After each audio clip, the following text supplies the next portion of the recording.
Hello, everybody, and happy Friday. Welcome to this edition of Edmentum's Friday Fact, Fiction, and Fuzzy. I am joined, as always, by my colleague, Jason Eggerts. There he is in his red pullover today. Not as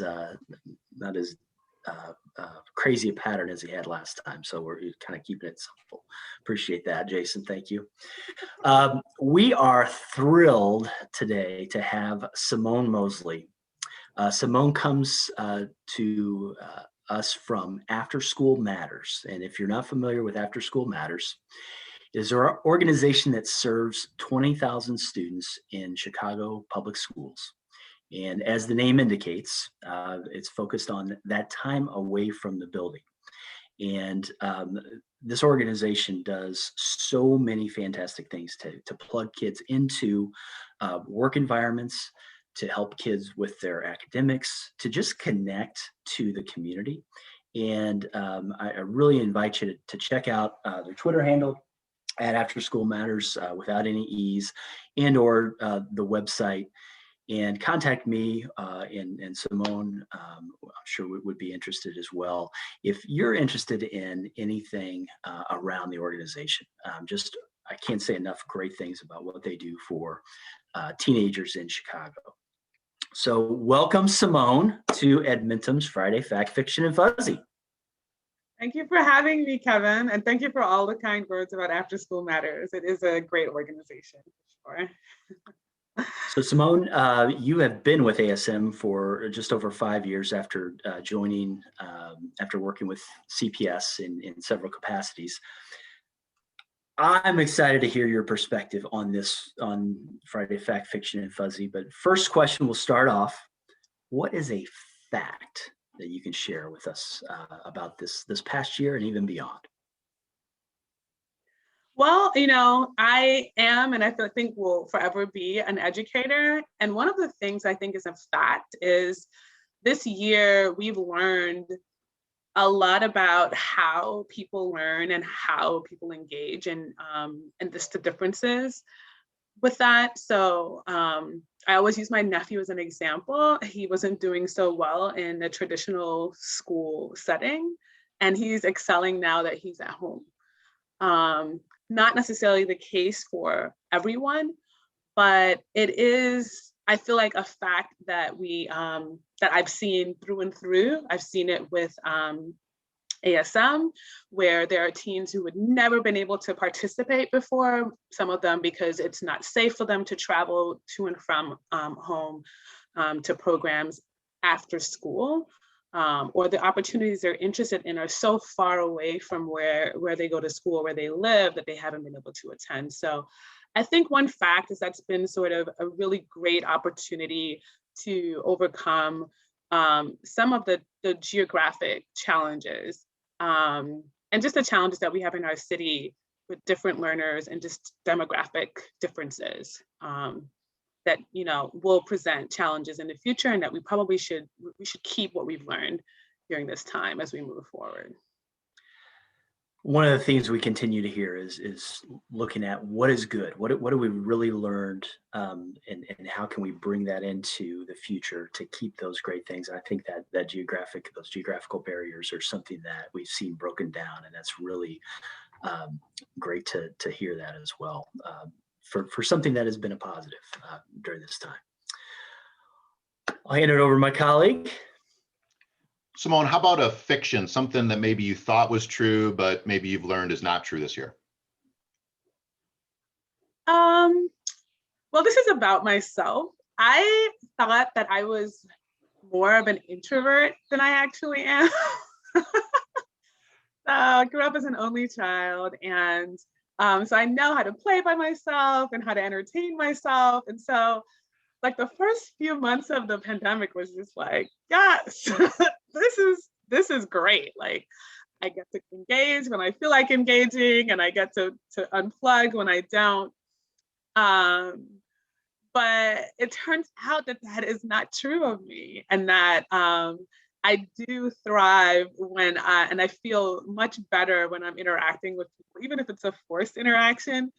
I get over that hump, that initial introvert hump of like, oh my gosh, like I really don't want to be over here by myself. And I start really enjoying and like and engaging in whatever conversation or interaction it is, and I end up feeling really great, afterwards. So that was something that I learned, and I'm happy that I learned it because I do think it'll lead to some growth, some personal growth for me.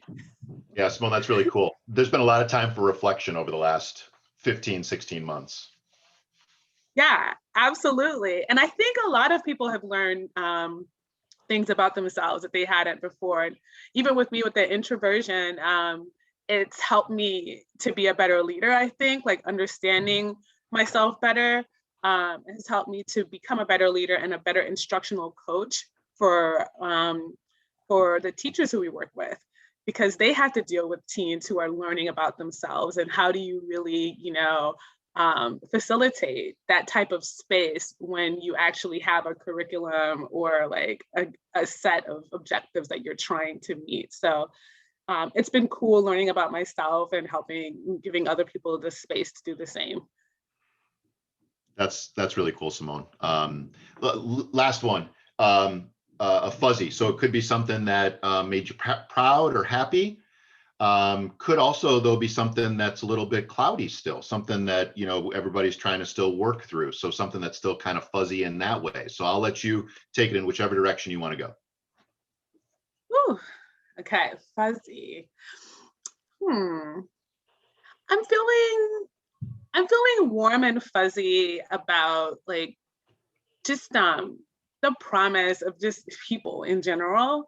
I feel like I've because you remember that old saying, don't sweat the small stuff, do you remember that? There was like a whole you're right. Yeah. So I feel like that came to the forefront with relationships, with work, with just life in general. And so I feel really good about moving forward with an idea of like what's really important.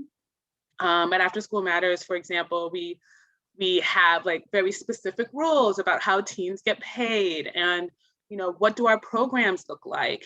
And we were really slow, I think, to provide any deviation from that because we're so big, it's hard to manage. But because, and I say this to everyone in interviews, like, and people who I talk to just on the street, one of the things I love about ASM is that we are truly an amazing group of people who found each other, and we love the work, and we really like each other. And so, as we're moving forward, I think with, I'm not sure, like, I think as we move forward together, it's just important to remember how important we are, as humans, and how the people who we're working with and we're serving are different and what their needs are, and not get so stuck on the rules, And I think I'm seeing that in general with just the way that the government is supporting, the public, and just how the city is making its adjustments and changes. And even like us working with you guys, I think that this is not something that we've done in the past. Like, we don't do English and math and reading, like we do other things. And in response to what it looks like our teens need, like that is something that, that really led to this relationship and has led to many other things that we've changed in our model. And I'm really proud of that. And it's really promising. Kind of like what you were saying, learning, about being an introvert and or thinking that you're an introvert, really you're an extrovert. And so it kind of all comes back to people, right? Everybody's sort of kind of thinking about the most important things and the people, and really keying in on those things as we kind of reach the end of this, hopefully, the tail end of this pandemic. Yeah, I think it's a lesson that hopefully many of us have learned and that will carry through beyond. She is Simone Moseley of After School Matters in the city of Chicago. Simone, thank you so very much for being with us today on Friday Fact, Fiction, and Fuzzy. Please make sure that you check them out, check out their website, check them out on Twitter to learn more about After School Matters. Simone, thank you very much again for your time here today, and we wish you nothing but the best moving forward. Absolutely, same to you, and thank you for having me, guys. Thanks, Simone.